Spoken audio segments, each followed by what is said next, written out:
for Gerald Wilcox. And Wilcox drew a crowd, including Tommy Henry. Yeah, we've seen the matchup a couple times. Tommy Henry got the interference call on the exact same pattern in the first half. This time, it's the same play, same corner pattern, but Henry doesn't do the grab, and it comes up with a big defensive play. It's to the left of your screen, little play action fake. Garcia throws the ball up into the outside, and you see Henry just catch up and stick that arm in there. Wilcox turned to look for a call. I saw that. Well, the receivers do that every play, regardless of whether it's a pass interference or not. But it was nicely captured on that freeze frame. I thought we could point it out. Garcia looking for a little help from his offensive coordinator. Tony Marciano on the sideline. There's Wally there, chatting in on listening in on the conversation. Please report to the Stampeder Administration Office to claim your autographed football. Hard to tell who's winning and losing at this stage of the game. This drive, 6 rushing plays and a couple through the air. The Stampeders are set up at the Eskimo 4-yard line with 2 more cracks at it from there. 2nd and goal to go. 49 seconds remaining, 3rd quarter. This is a big play in the game right now. For the Eskimo defense in particular. Yeah. To get the ball back in Danny McManus's hands without giving up 7 here. 3 is acceptable, right? Yeah, Edmonton has to hold Calgary to 3. Jeff Garcia did not see what he liked formation-wise and did not see what he liked on defense. And he takes a time count violation, and that's a big penalty. 2nd on this drive. Now he has to throw. Options are down to a pass here on 2nd and goal to go. Back at the 9-yard line. Watch the draw, quarterback draw. That worked well, not this time. Although he may take off now. Eskimos have him surrounded. Open field near side. Someone has to move up and get Garcia. They don't. Touchdown. That was almost in slow motion. Garcia sauntered into the end zone as the Eskimos all laid back. And that's got to be a mix-up with the new people in that defensive scheme, does it not? Well, what Garcia tried to do is did that same formation that he got the quarterback draw on. He gets everybody out of the backfield. Now it's one-on-one with him and Pless, but this time he's going to throw. Melvin Hunter flushes him to the left of your screen. He takes off, gets the corner on Benny Goods. Good block on Goods there. And now he's off and running. And I tell you one thing, Jeff Garcia does not think it's in slow motion because he's being tracked down by that Edmonton defense. Shows pretty good speed getting the end zone. Well, I thought it was decent speed, but the way the play developed and the Eskimos not reacting to it. Yeah.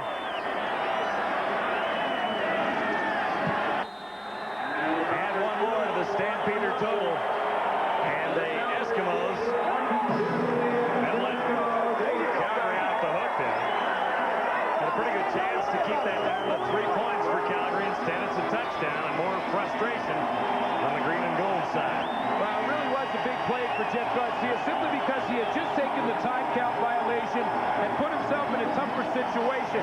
Then he comes up, sees the coverage on the right side of the field, doesn't like what he sees and has to take off. And then he just uses that athletic ability. You cannot coach what Jeff Garcia just did in that play.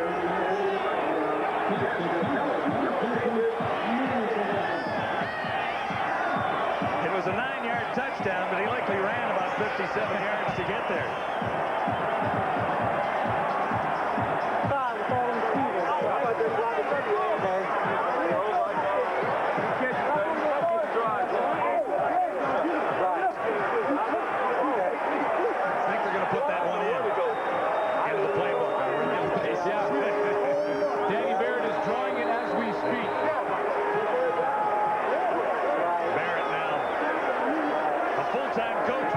Stampeders, enlisted as the emergency backup quarterback, making him about 4th string. McGill needs a big return, has a handle on. This is bad out near the 40. There you go, Jeff. You can't have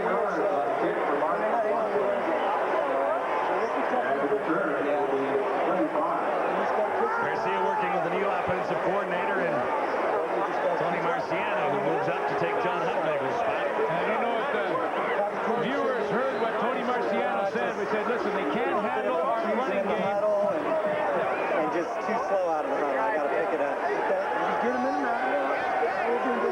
Too slow out of the huddle. He noted those 2 times on violations.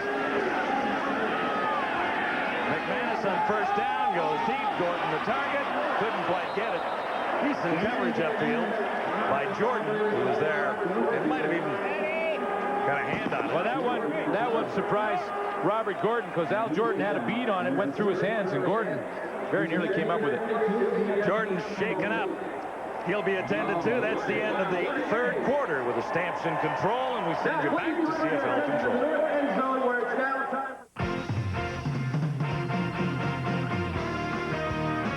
CFL Live at the Quarter is brought to you by Midas for new, longer-lasting carbon metallic brake pads. Welcome back to our CFL Live Control Center. Rod Smith back with Obi, Les, and Marty. And after the half, it was a 2-touchdown lead for the Calgary Stampeders. Stays that way after they trade touchdowns. And Marty, key mistake for the Eskimos, once again on special teams, kills their momentum. Well, you're right, Rod, and you would think that a guy like Henry Gizmo Williams, who's just about the best punt returner in CFL history, would know a little bit better. Now, look at what happened here. Instead of deciding to kneel right here, he decides he's going to take it out for some reason, and he puts the ball on the 3-yard line. Well, that just leads to an easy 7 for Calgary instead of the 1. I don't know if it was easy. Well, it took a while. But, I mean, it's an easier 7. When you have the best in the business at punt returns, and I got a feeling that Ronnie Lancaster had to have given him the green light to run this out whenever he feels like he can, you know, because, and if he does, he's a hero. But if he doesn't, he's the GOAT. You know? He was a GOAT on that one. I mean, well, that's the percentages, and if that's the way they're coaching him, then that's just the luck of the draw. Yeah. Jeff Garcia, he had a rough start, and this one came on late in the half, and Obi, as you were pointing out, mobility, very key on that drive. We said earlier in the game, as we were watching the game, that that's the big difference between these 2 quarterbacks, and that's been one of his strengths ever since he's came into the league, is that he can run with the ball when he has to. And the thing that was amazing on the touchdown is that there weren't any Edmonton players around there. That was a slow developing touchdown run. And that the secondary didn't come up and give no help whatsoever. Yeah, that was amazing how easy he got in on that one. I look for McManus to come on stronger in the 4th quarter. Of course, he couldn't get much weaker, but I think he's going to get stronger in this quarter. And Edmonton wins. Henry Gizmo Williams say we call it a mistake, but if he busts one of his patent ones for a touchdown, then we decide, no, it's not a mistake at all. As it stands right now, it is a 2-touchdown lead again for the Stampeders heading to the 4th quarter. Back to Calgary. And we're looking in on the Stampeders. Eddie Davis getting ready to face 2nd and 10.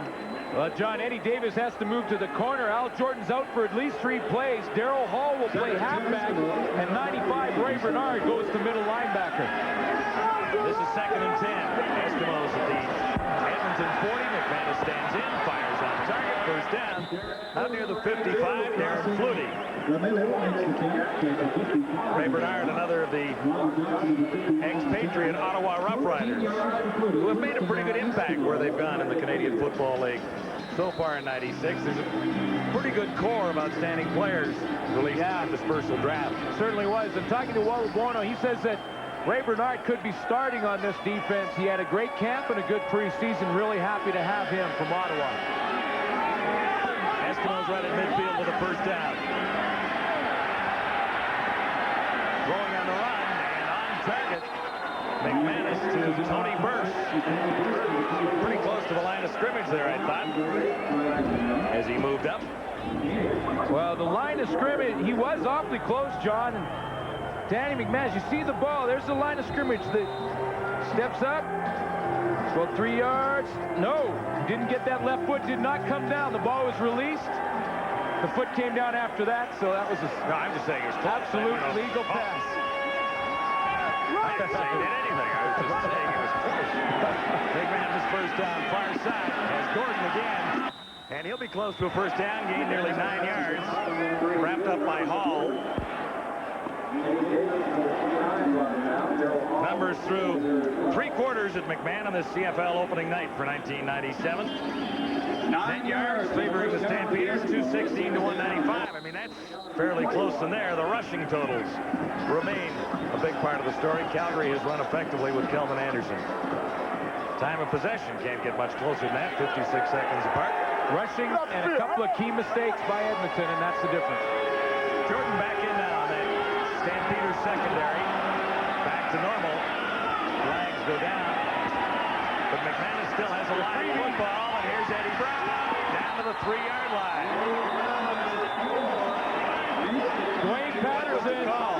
Dwayne Patterson was in the Edmonton backfield. Now, depends on whether or not he was drawn offside. If he wasn't drawn, Danny McManus had a free play and found Eddie Brown.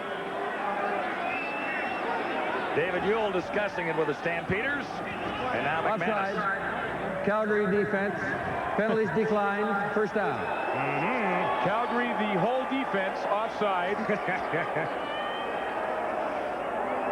Jeff Traversy.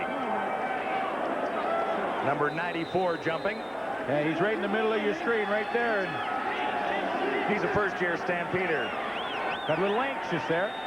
What if he's got a brother named Con? Traversy, gotcha. There you go. Intercepted right on the goal line. Kenton Leonard finally has one. Had chances earlier.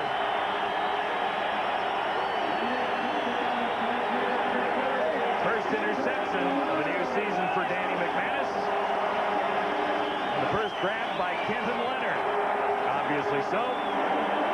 You know, Danny McManus does not worry about throwing interceptions, and Ron Lancaster really doesn't worry about his quarterback throwing interceptions, but the timing of this one really hurts the Edmonton Eskimos. They're coming back, responding to a touchdown by Garcia, get the ball on the 4-yard line, and it really is a ball that Danny McManus should not have thrown. And when you talk to Ron Lancaster about it, he says sometimes McManus relies on the strength of his arm too much and tries to force that ball in there.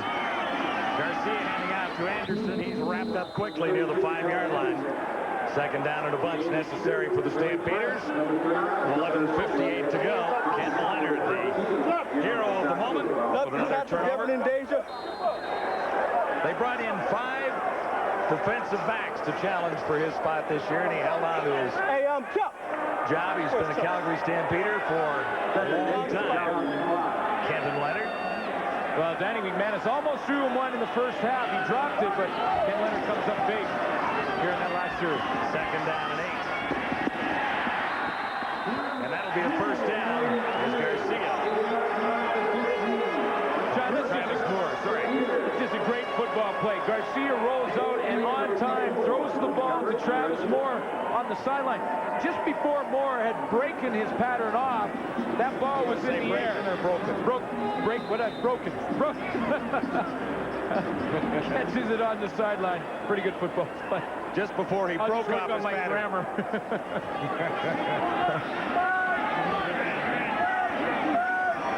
I owe you one. At the 15. On first down, Kelvin Anderson, top right tackle. Behind the big guy again, Fred Childress, weighing in at 340 pounds. Derek McCready's a little shaken up on the play. He's still down there on the turf. Looked like he was holding his left knee, and he's shaking it around pretty good. So last year, the year before, that McCready had knee problems. Well, he played in 17 games last year and was injured a little bit, but Childress at 350 pounds does a pretty good hit on him on that play, and he's hurt. It'll be second down, Stampeders, when we return to McMahon Stadium in Calgary.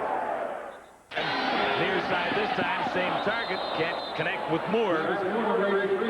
And let's bring in Ken Chillibeck. Nice night for it, Ken. Nice night for it, and a nice night for Fred Fleming, former Calgary Stampeder. His son works for the Stampeders now. He used to do the radio broadcast for the Edmonton Eskimos a number of years ago. Now he's the assistant to the general manager. That's a lot of words for the Denver Broncos. What was the rivalry like when you played back here in the 60s? Well, I tell you one thing, if you live in Calgary, you just don't like Edmonton. I mean, that's just the way it goes. They've got a tremendous rivalry, and you know over the years it's been absolutely fantastic. And I stayed an extra week in Calgary because I wanted to see this opening game. What are you doing for the Broncos? Well, I work as an assistant to the general manager, John Beek, and have a lot of fun. Having lots of fun here, too. Absolutely. Fred, thanks a lot. Thank you. Take care.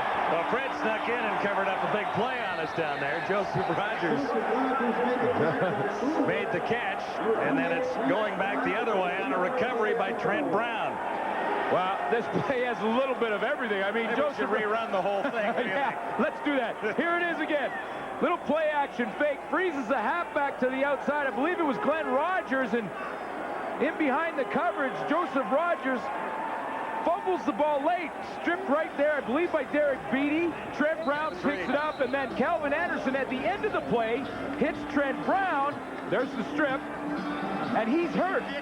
Watch the hit by Calvin Anderson coming up right there. Big hit. And Calvin Anderson took the worst of that one.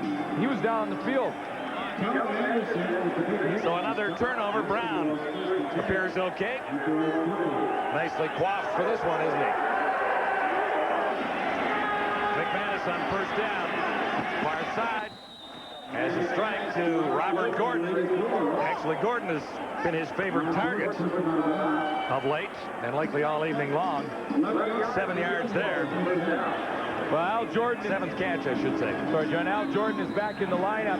Had to miss the last series due to injury. Got his Nike shoe back on that he lost in the first half, and he's back there on the corner. That should be good for a free pair, don't you think? Well, I'm hoping so, and there they are. Robert Gordon, 7 catches, 63 yards. Edmonton first down. Near midfield at the 50-yard line. McManus has Flutie, and Flutie zeroes in on first down territory. He comes up a couple yards shy. I don't know. This may be gambling time for the Edmonton Eskimos. I mean, you're looking at 8 minutes, 30 seconds left in the game. You're down 22-8. Good 2 yards, but it's time to gamble first. Well, yeah, but it's only second down. Well, then it's not much of a gamble, then, would it be? Second down and a long two. Okay. Ball at the 42. We'll gamble on the next play if necessary. McManus with time, and he has the first down. No catch.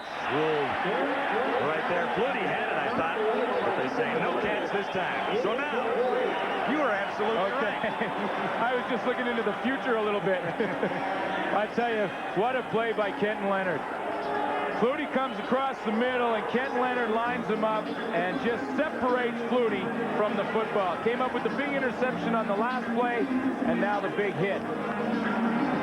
Guess that's how he beat out the 5 guys that challenged him for his job this year at training camp. Here to play, quite a story. The only player in the CFL with diabetes, and he has to control that every day of his life. Fleming gets a good kick away, but it was close. It sails for a single and cuts the lead. And they didn't gamble. They didn't gamble. 7:52 to go in Calgary. If you CFL Live, Saskatchewan and BC at BC Place. Tomorrow night at 7:30 Pacific time. And then Friday Night Football on TSN begins Friday with the Bombers and the Argos at Skydome. The newcomer, Fred Bailey, on the receiving end of a Jeff Garcia pass on first down. And that goes for 0 yards. Wow, A loss of 2. Third-year man, Kavis Reed, who last year had 7 interceptions, very nearly had his first of 1997 on the little hitch pass. He read that play and jumped all over Fred Bailey. Stampeders looking at 2nd and 12 at the Calgary 33. Eskimos not out of hope, trailing by 13. Lots of time to go. 7:04 to go in the final quarter at McMahon. Big play for Garcia. He won't get it away. Sack for the first time. Who are you giving credit for the sack to right there? Well, Malcolm Like Hunter was in there. Derek McCready, who just shook off that knee injury, I believe, was in there. Good timing to recover. And there's a penalty marker down. But there really was a lot of heat all over Garcia. Benny Goods was up there. He flashed right there. Big Leroy Blue had a shot at him, and I think Derek McCready cleans him up right there and then tells him about it. Discussion over a penalty marker down near the 35-yard line. We await the call.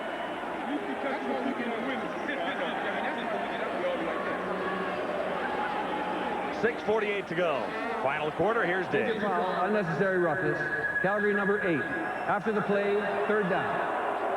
That's Greg Knox. Nah, I think that was a mistake.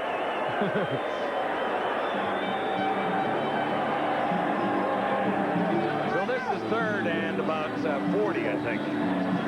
Third down and 30 yards to go back at the 30-yard line, to be exact.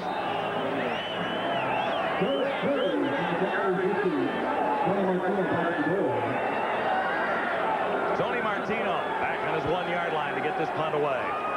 Eskimos will gain greatly on field position. Martino sails it to Blair. And he's near midfield, right on the 55-yard line. Brought down there by Raymond Biggs. McManus enters, trailing by 13 with 6:26 to go.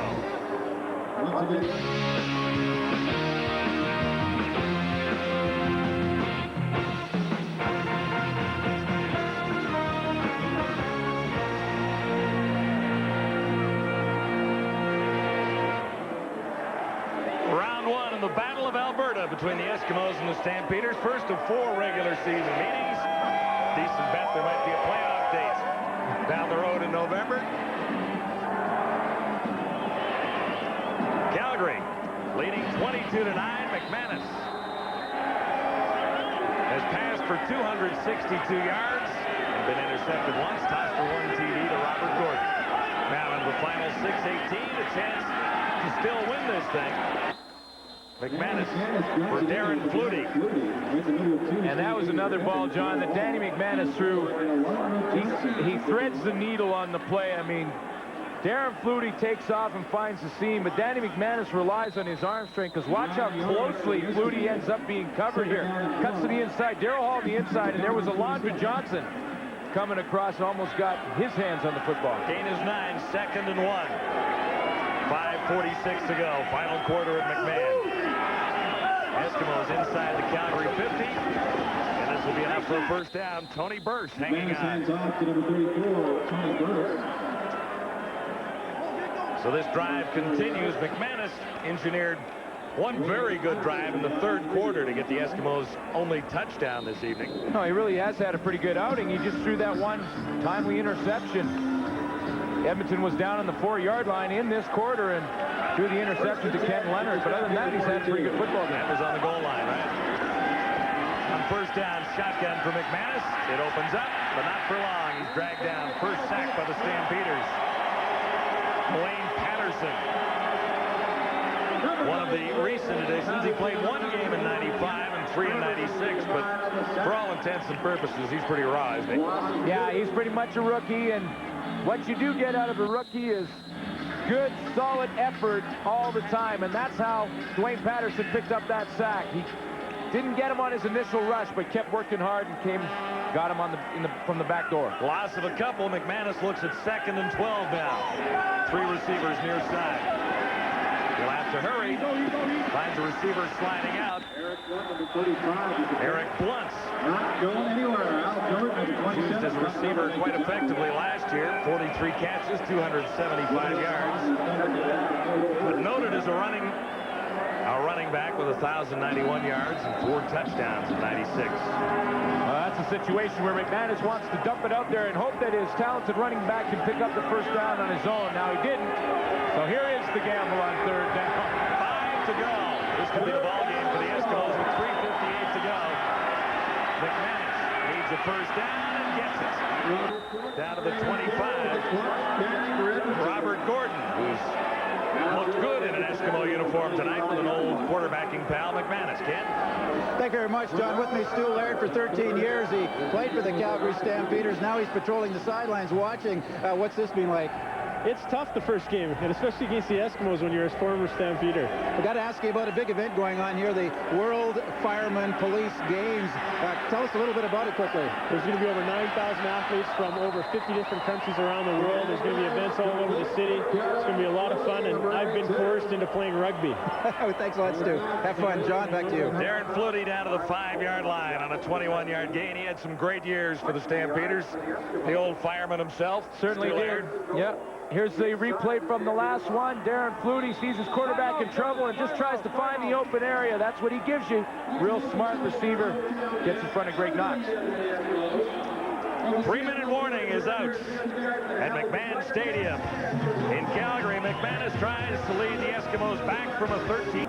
This is McManus Stadium in Calgary. Well, it's actually McMahon Stadium, but Danny McManus has had some pretty good games here. He has a chance to pull another one out of the fire thanks to this connection with Darren Flutie. Well, when the quarterback can buy time and roll out and start to scramble a bit, it really causes the defense to stretch. And when you have a good, smart receiver like Darren Flutie, he'll find a way to take advantage of it. You can only stay in your zone for so long, and when McManus bought that extra time, he could find Flutie out there in the open area. So that sets the Eskimos up with a 1st and goal to go, just inside the 5-yard line. 3 minutes on the clock, a 13-point deficit to make up. But if the Eskimos get the touchdown here, we're guaranteed a great finish. Eric Blunt. And he was wrapped up by Anthony McClanahan. Great team defense here, John, by the Calgary Stampeders. Anthony McClanahan, who has great speed from the linebacker position, fights off the block, works to the outside, gets a little bit of help from Marvin Coleman, who turns Eric Blunt to the inside and wraps him up. Look at the speed to the outside, and here comes Coleman. Good team defense. Blunt's number's not outstanding. 3 carries for -3 yards. Picked up 2 there. 2nd and goal to go. Eskimos at the Stampeder 2. Looking for the touchdown, Tony Burse. And he has it. The Eskimos climb back to within 7. We may have a finish yet. I told you. It's Edmonton, it's Calgary, and it's always a pretty good football game. Yeah, you got to expect it's going to happen like this. Tony Burse shows a little bit of nice speed here as he breaks to the outside. I mean, this is a big fullback at 240 pounds. Watch the feet on this cut right there to the outside. Finds a little bit of a seam between Alondra Johnson and Darryl Hall and hits it. Ball crosses the plane, and we may just have that finish. 2 minutes and 32 seconds to go. Sean Fleming will try and add the extra point that's rather important to the Eskimos all of a sudden. Burse has had a pretty good night. He sure has.